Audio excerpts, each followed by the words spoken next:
not knowing and taking the time to figure out, wait a second, the systems that we have, our service scheduler, our blah, blah, blah, blah, blah, blah, none of that integrates with XYZ. So really to also take the time to say, just because it's great that you're in a stream, hopefully streamline things, are you making more work for your employees and your consumer because nothing integrates? That is a huge, huge pain point. And that is, I'm so glad you brought that up because it's a massive piece that is overlooked.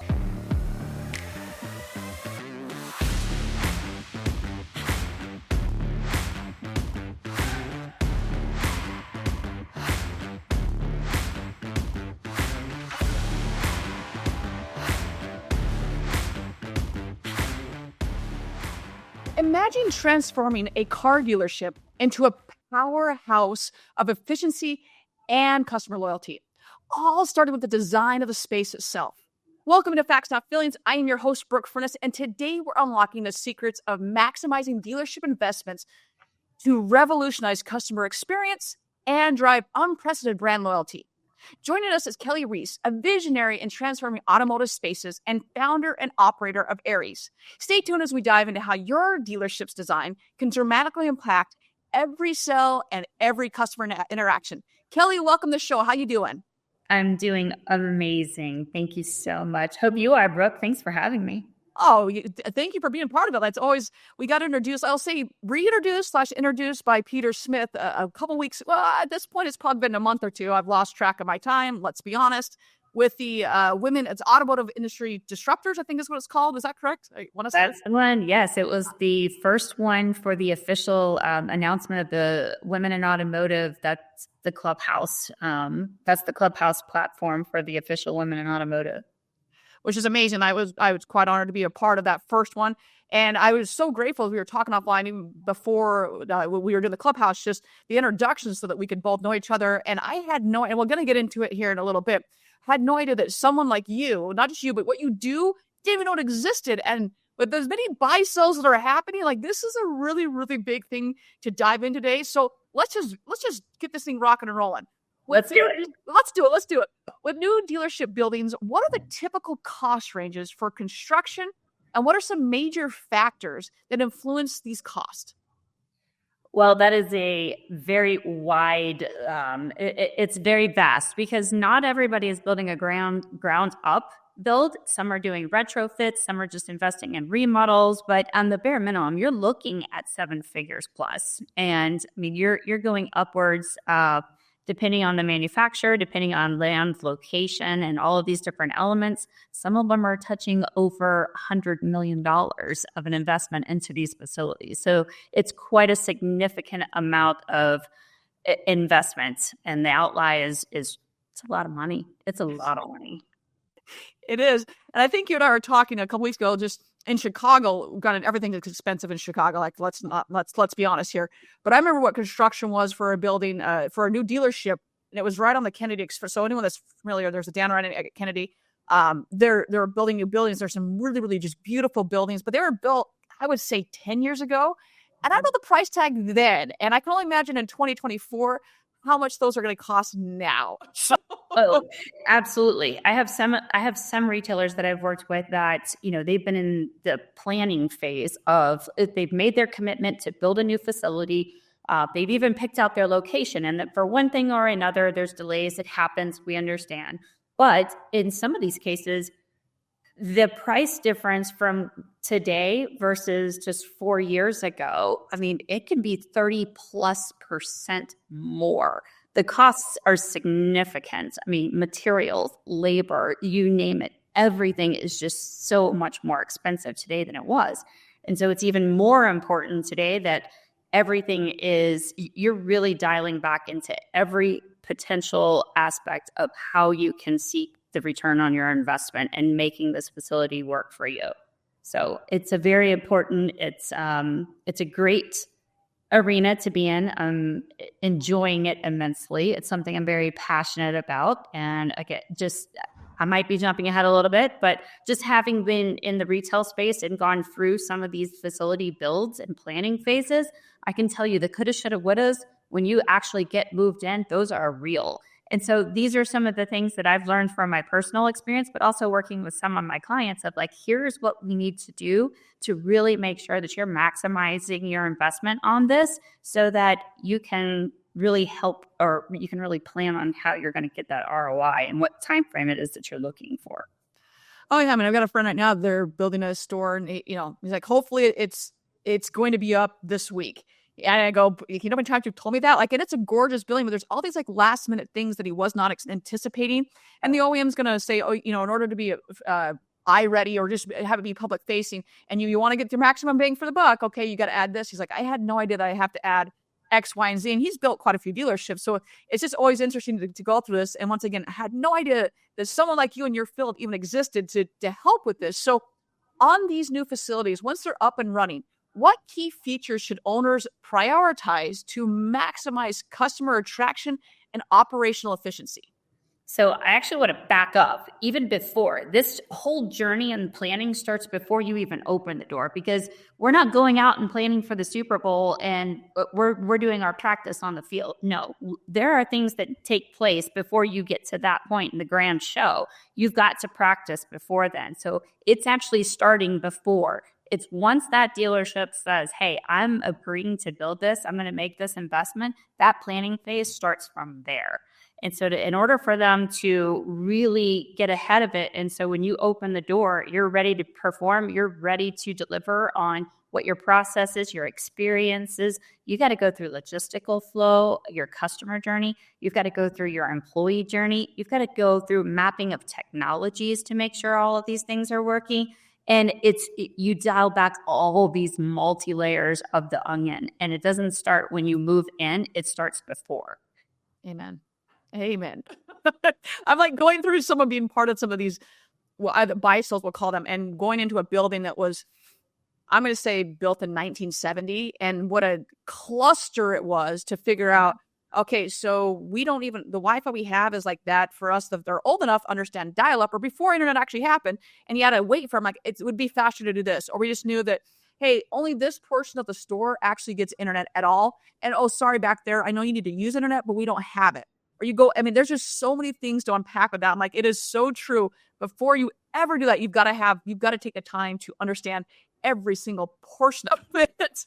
Absolutely. And it's down to the finite details of even the way that your furniture is being placed, the way that your amenities are displayed, as far as the proximity of certain things that you need to get to, blind spots and checking visual parameters. There's so many different things.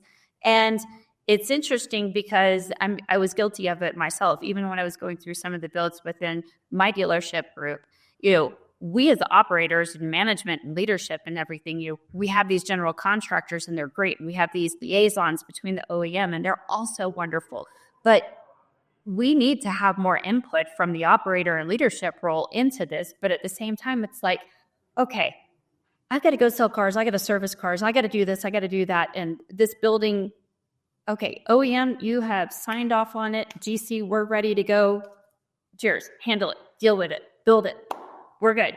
And you have some certain touch points, but so many times I've seen, and that's where those coulda, woulda, shouldas come into play, is just carving out the time. And it takes a lot of time. It really does, to really carve out that amount of time that is needed to make sure that you are really paying attention to all these little details. Because we've all heard the sayings before. It's always the little things. It's always the little things every single time. And when you're not paying attention, those are when those very costly shoulda, coulda, wouldas and those retrofits and those redos and undos, they're very expensive.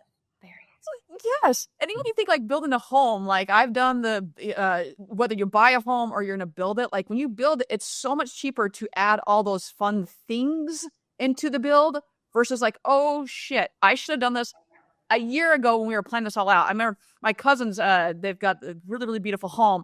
And they were saying, yeah, we thought all this from the really techie. And I go, okay, great. And we were talking about some more stuff. He goes, honestly, it wasn't until we were starting that the contractor said to us, hey, instead of this, why don't we do this? And he's like, honestly, it's going to be a lot cheaper to do it now than later. And it is. Like, if you own a home and try to go back and do that, you know what I'm talking about. It is so expensive. Well, I'm in the middle of that shit right now.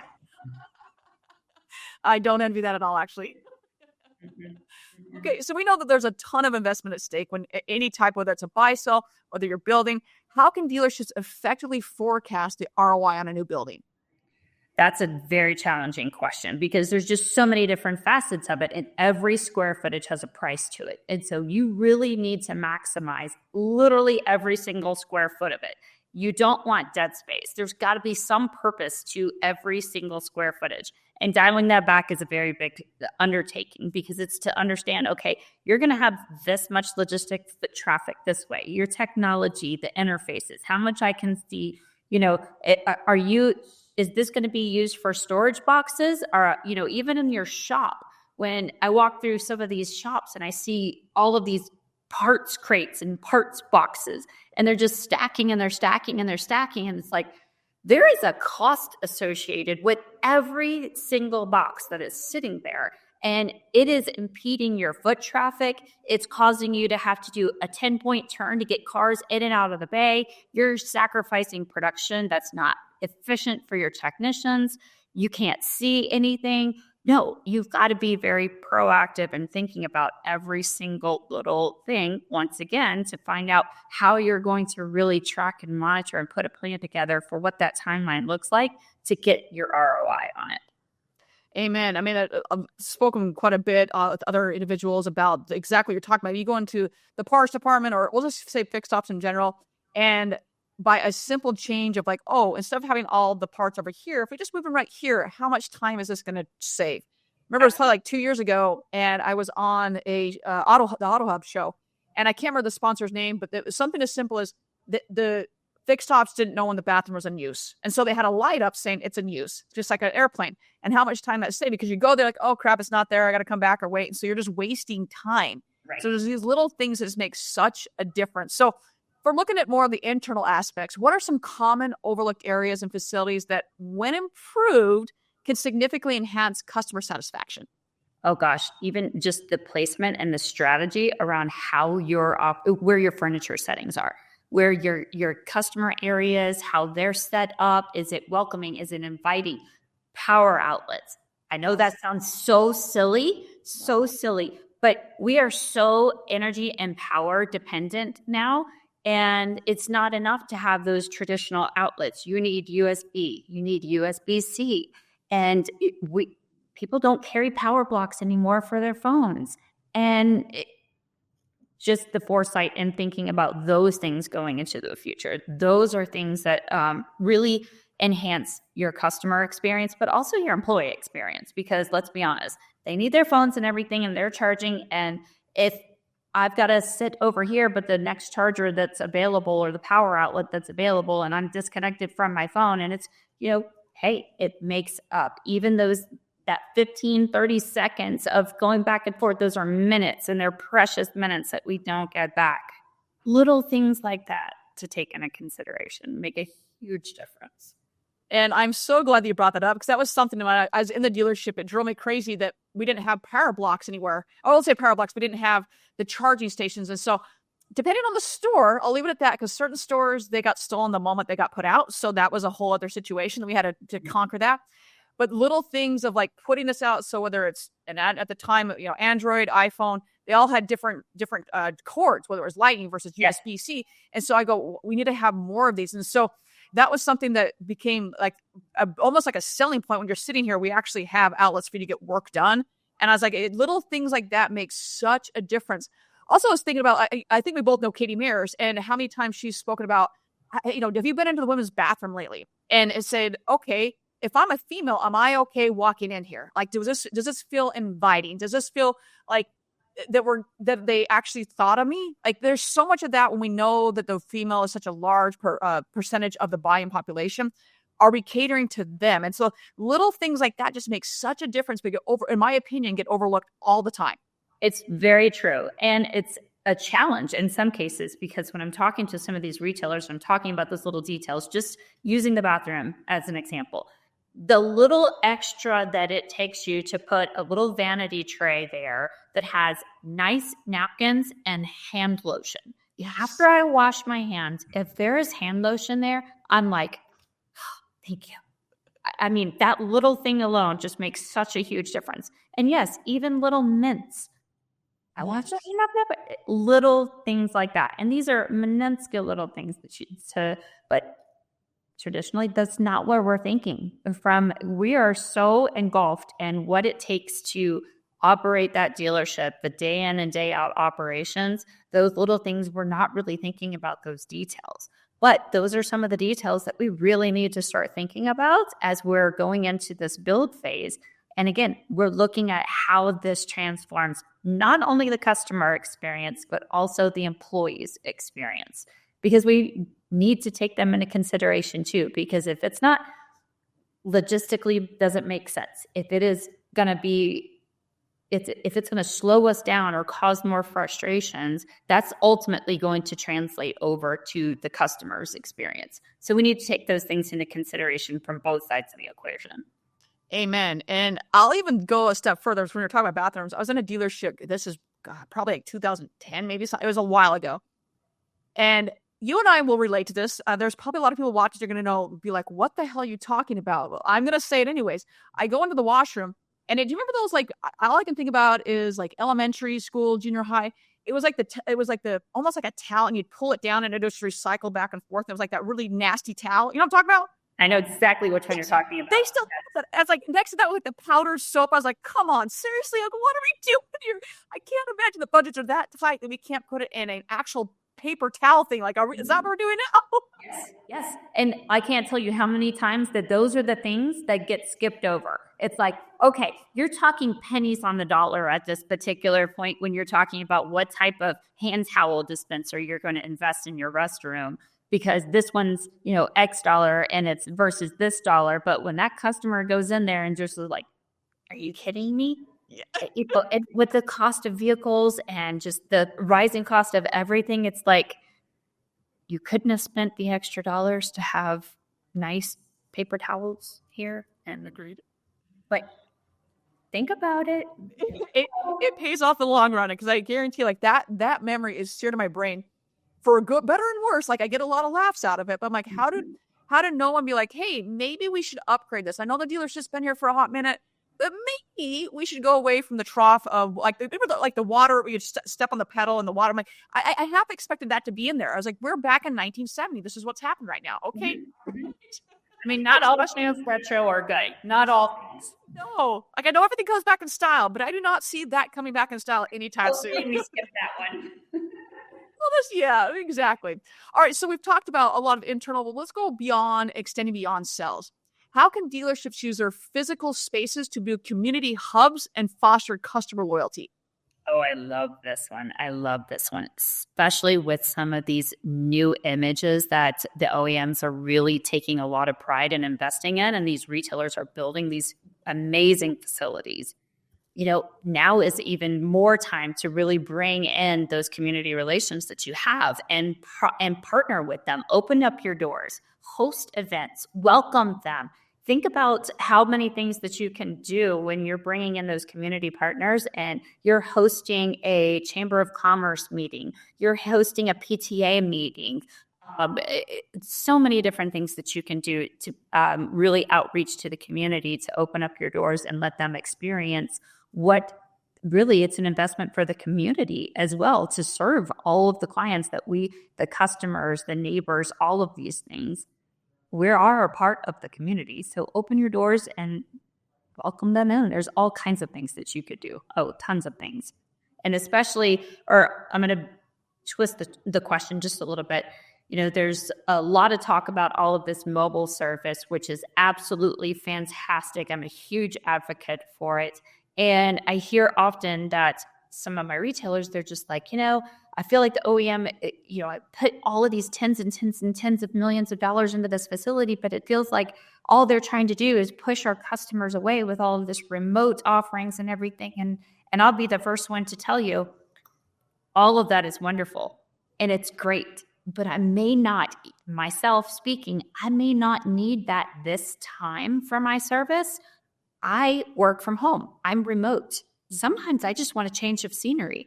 And if I know I'm going to be here for a couple of hours, I have a laptop and you have a beautiful lounge area that offers Wi-Fi, all these great amenities, and it's a fantastic place for me to work. I don't have a problem waiting here. But the next time I'm servicing my car, mobile or remote or pickup, that might be what I need.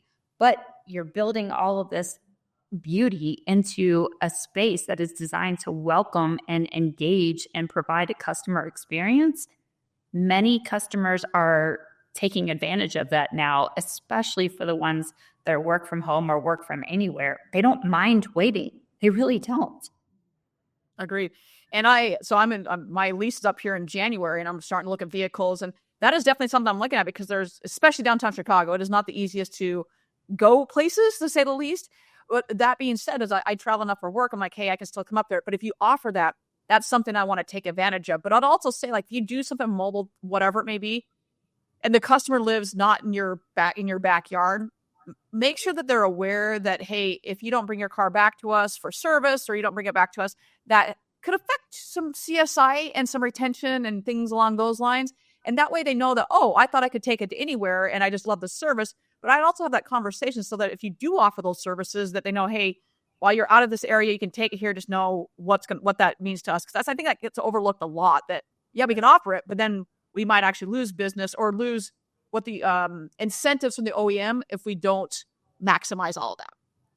It all comes in together. All of these different mobile and remote experiences, they're extensions of your facility and the experience that you're delivering and you're promising to them. So don't discount those. No. Make sure that they know about them. Amen. All right. So we obviously, technology is going full force. It's like crazy how every day, we were talking offline, like just the constant education, whether it's AI, whether it's technology, whatever it may be, it's moving so quickly. How should dealers integrate new technologies to maximize facility usage? That's another really important question. You were talking about like bandwidth and the Wi-Fi and all of these different things. That's so important because everything that we do in our industry now is some sort of technology based. We can't push a deal through. We can't process a repair order or make a warranty claim. And you have all of these different handheld tablets, your iPads, all of these different things. You have all of these TVs everywhere. Technology is huge, and being very strategic about where you're placing these items or all of these different TVs, these monitors, how you're using your office space, how you're utilizing wireless tablets and things of that nature to transact with your client is very important. And the trust and transparency is a huge aspect. And so there's more digital engagement that the clients are really starting to, they're expecting it at this point. It's one thing to still have paper because some of your clients, and I'm kind of that happy hybrid. I still want something that I can touch and hold and see that's tangible. So sometimes I still want some paper, but at the same time, I can easily navigate things on a tablet or I want to see it digital. And the hybrid is still important. It's still there. But above all, it's really getting to know what your customer is looking for. What kind of customer are they? And do you have spaces within your facility that can work, that is best suited for what that customer's expectation is and the way that they want to transact? How much technology is too much for this particular one? Is it too much? Is it too little? Is it not enough? And where within your facility can you transact based on what that customer's wants and expectations are, the way they want to do business? There's so much to unpack right there. And when I think about the technology and how many things that get overlooked, everything what you said, I've also noticed that some people will go, oh, I'm going to get window tablets or I'm going to get a Samsung tablet.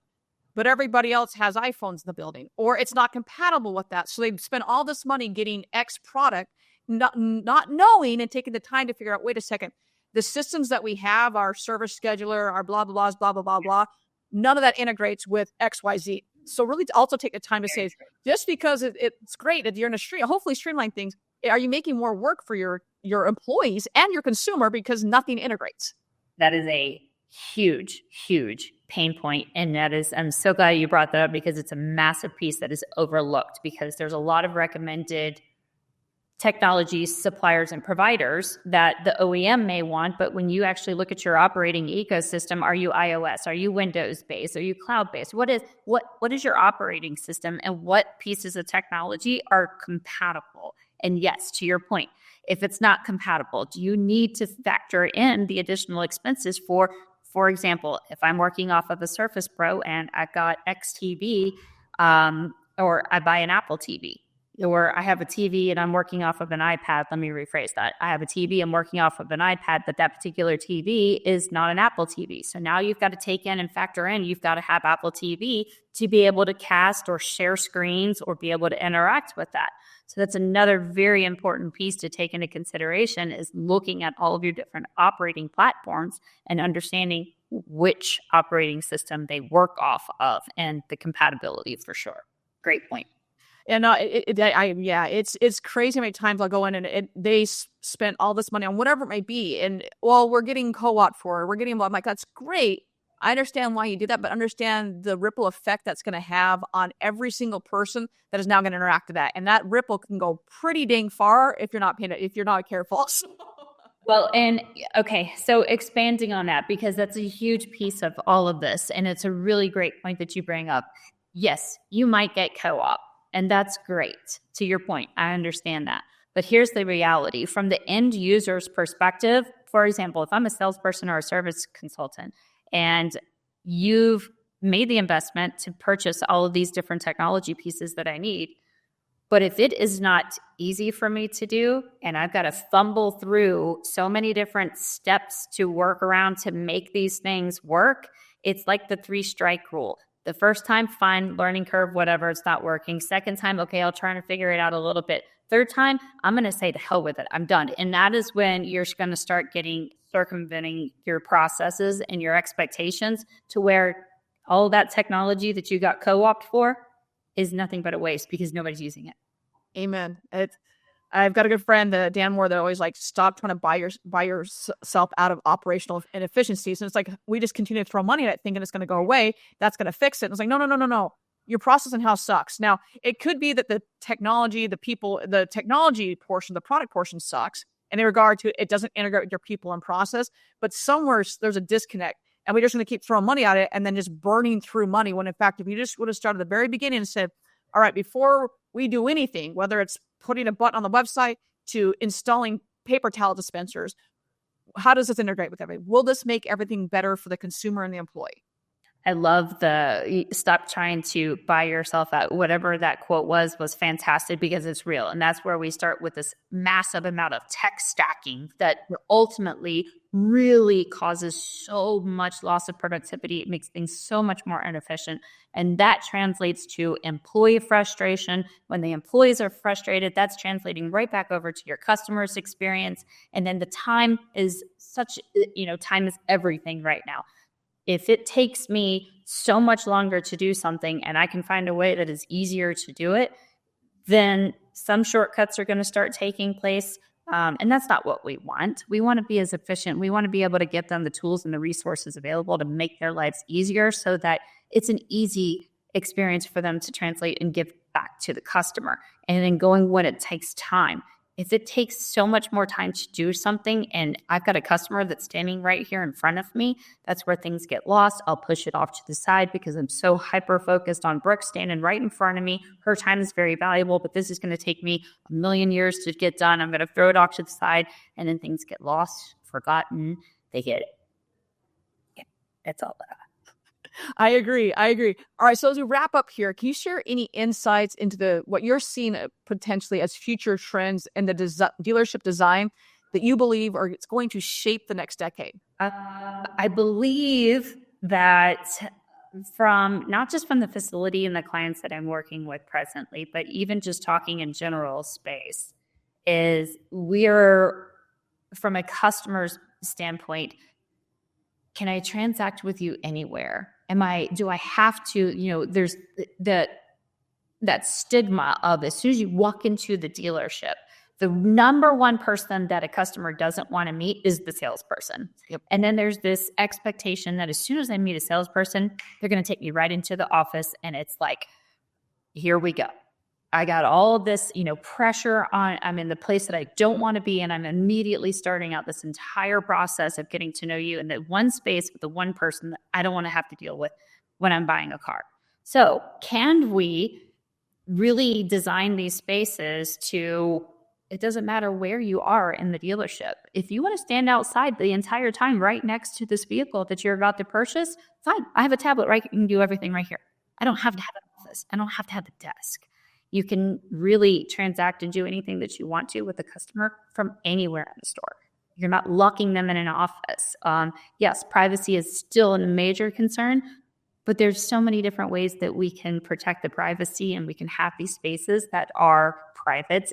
They're quiet. It's just me and you or whatever. You can incorporate all of that into your facility design. And it's something that I think we need to really pay a closer attention to, is being able to facilitate from anywhere, however, whatever the customer's wanting to do.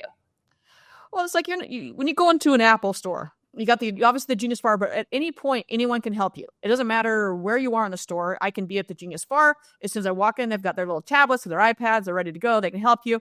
They also have a cash register attached to their hip at all times. So at any point, someone can assist you.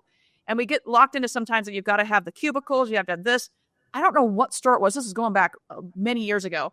And they're like, yeah, we got rid of all the offices, more or less. So because for this reason that we wanted to be more welcoming and inviting, because of exactly the same thing you're saying, is that, hey, the customer comes in and the client comes in, hey, you want to go sit on the couch and let's talk sports and let's talk Jordans. And then, oh, by the way, let's talk about the car a little bit. But having that whole thing, and just once again, it's going to bring down that wall and that barrier of dealerships. I can't trust them. They're trust as much as politicians. There are things we can do that are simple to rectify this. Yes. And it doesn't take that much. It really doesn't. But if it doesn't, I'm going to backtrack a second. It does take something. And it's the biggest part of it is coming to terms with understanding that you've got to have a shift in your mindset to do things differently. And it's human nature. We're creatures of habit. We are a very successful industry. And we have proven time and time again that we're going to persevere. We're going to continue to grow. Our industries are continuing to be innovative and evolving. But we are also the very same people who are so stuck in our ways that we don't put forth the energy and the effort to think of doing things different in our processes. And that there are tools and technologies and resources out there that can help shift some of our mindsets into how we operate and how we do a needs assessment, how we do a meet and greet, how we go through the traditional road to the sale, but also on the service side, how we greet a client when they come into the service drive, and what happens if they're waiting, what happens if they're remote, what are those communications? We can still do the same thing, but we can do them very differently. We can do them more efficiently. We can leverage our tools and technologies and our resources, but above all, we have to think differently. We have to shift our mindset to be more open and creative of doing things a little bit differently and still achieving the same thing we need to do. Amen. Just mic drop. Yep. Okay. Wrap up the show on that note. So yeah, just everything you just said in the last question, do it. That's what we're going to say right here. So, well, Kelly, it's been great talking with you. It is the point of the show. We're jumping into the lightning round with you. So first and foremost, those that are watching, you can see her QR code right below here, but those that are in podcast land and they can't see the QR code, how can people get in touch with you and how can they find you? Well, my email is kreis@arreiscorp.com. That's ARREISCORP.com. Call me. Text me, send a smoke signal, whatever you need. My cell phone, I don't mind giving it to you. It's 404-569-0973. Connect with me on LinkedIn. Pretty much everywhere. There we go. I like hearing that. All right, so the name of the show is Facts Not Feelings. So whether it's in your personal life or if it's in your professional life, how do you distinguish facts from feelings? Well, one of my passions is data. So, and it's interesting because when I go into consulting and I'll ask, well, what do you think about this situation? How often do you feel like this is happening? And I say that with all intentions because I know initially they're going to come back. Well, I feel like this happens, 5 out of 10 times a day. Okay, great. Let's look at the data. Let's peel the onion back. Let's see where we can actually track what's actually happened. And I'll give you one of the best, one of my favorite things is the phones, right? You have this centralized BDC and they're taking all of these phones and you ask one of your BDC rep in the service department, well, how many phone calls a day do you get for service scheduling? How many phone calls a day do you get for the parts department? How many phone calls a day do you get for somebody on the sales side or isn't a part of this department or they're getting rerouted? There's an answer for every single one of them. But when you start peeling back and you ask them, you know what, here's what I'd like you to do. One of the first tasks that I'm going to ask you to do is we're going to create a little bit of a spreadsheet. And we're going to do an old-fashioned tally mark. Every single phone call that you make, I want you to put a tally mark. Was it for a service appointment? Was it for a status update? Was it for a parts call? And then we're going to do that for just 2 weeks. Let's look at a 14-day trend of how many phone calls you're taking in. And let's see if it aligns with how you're feeling or what you feel like are the bulk amount of phone calls that you're getting. And there's so many things that can come about from that as well. And it's a great practice for anybody to do. If you're in the dealership, then you can say, okay, of all of 100 phone calls, 50% of my phone calls are customers coming in and they're wanting to schedule service. But then it's also very interesting. 30 or 35 of those phone calls are for status updates. Well, who was the status updates for? If you dial it back by your service advisors, who is there a commonality that one is maybe not updating their customer a little bit more than the other one? Is there an area that we can work with the service advisor to say, you know what, to take the load off of this, what do we need to do to free up some time and get you having some good practices to call your customers with status updates so we can relieve some of those inbound phone calls to take care of the customers that are calling the number and need to get what they're actually calling for. I love that you brought that up. That is something that I see all the time. And when I look at phone trees, which good, bad, ugly of it, everything in between, is that if you're going to have them for service, it should be number one, because the majority of your phone calls statistically are going to be coming for service something. And then having that be status update, because it's a status update and then scheduling service. So make sure those are there. So go back and listen to your phone tree as well. So as you're going through and tallying these up, depending on your system and your whatever call tracking is, it may not track the way that the tally marking is going to. And I know that sounds like, hey, why are we reverting back to paper? Well, if it just comes in and says it's service, how do you know if it's a service update, if it's a service status, if it's so-and-so because you don't have DID set up correctly? Oh, I didn't know it was going to Brooke versus Kelly. So really taking the time to look at that and say, okay, where can we improve this just a little bit? Yeah. And just that little bit will make it will make a huge difference. It will. Okay, so what is something that most people would know about you? That is a really challenging question. I'm not sure. Let's see. I can drive the shit out of a golf ball. How about that one? I like it. Okay, that's going to be a follow-up question. Okay, how far? I'm a golfer, and I've played golf. I've played golf forever. I don't want to say my whole life, but I would say the bulk majority of my whole life. And played in a lot of scrambles. And I get used, and I'm totally okay with being used because, I get to play from the front tees. But I also drive. I drive about a 270-yard. Holy shit! Yeah. So when I'm in a scramble, I'm always at the front, and we're like, yep. I might be your B or C or sometimes borderline even your D player, but you put me on that front tee box and we're 9 times out of 10, you're going to play my ball. That is nuts. Like, okay, so have you always been able to, I've got so many questions right now. Have you always been able to drive the ball that far? Yes. Yeah. You're like, yep. Yep. With a roll, the longest one that I have had measured is 320. That is insane. I had no idea. Okay, what's your driver? You Callaway? You Ping? What are we? I'm a King. Ping. Give me the G series.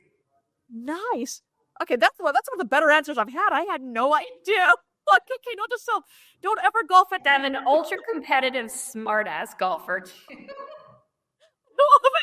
is why we get along so well. So yeah. Oh man, that's amazing. I'm definitely going to shit talk you. I'm going to shit talk myself, and you know what? We're just going to have a great time. There's no other place honestly that I'd rather be than on a golf course with some of the guys, the gals, just good company. I'm not going pro. You're not going pro. Listen, we're out here to have a good time. I'm going to heckle you. I expect for you to heckle me, and we're going to have a fun time out here. That is Awesome. But I've got, yeah, man, I've got so many things like going through my head right now. We're going to have to take offline about, but I had no idea that you were one, that you were into golf, but two, that you will crush just about any guy on the course, which is quite amazing. And I do believe, like, a lot of deals get done on the golf course, but also, like, it shows someone's personality real quick, like, when things are not going well. Yes. Yeah. You're going to see everybody's true colors when they come out on the golf course. And that's a great thing. Love it. It is. Well, Kelly, thank you so much for being on the show. So appreciate you and everything you're doing. And Peter, thank you for making the introduction so that I could know this amazing individual. With that, everyone, you all know the drill. Find a way to serve a date. Find a way just to be the joy in someone's life, whether it is opening a car door, whether it's a kind smile. Just do something to better everyone's life today. And with that, everyone, we'll see you next week.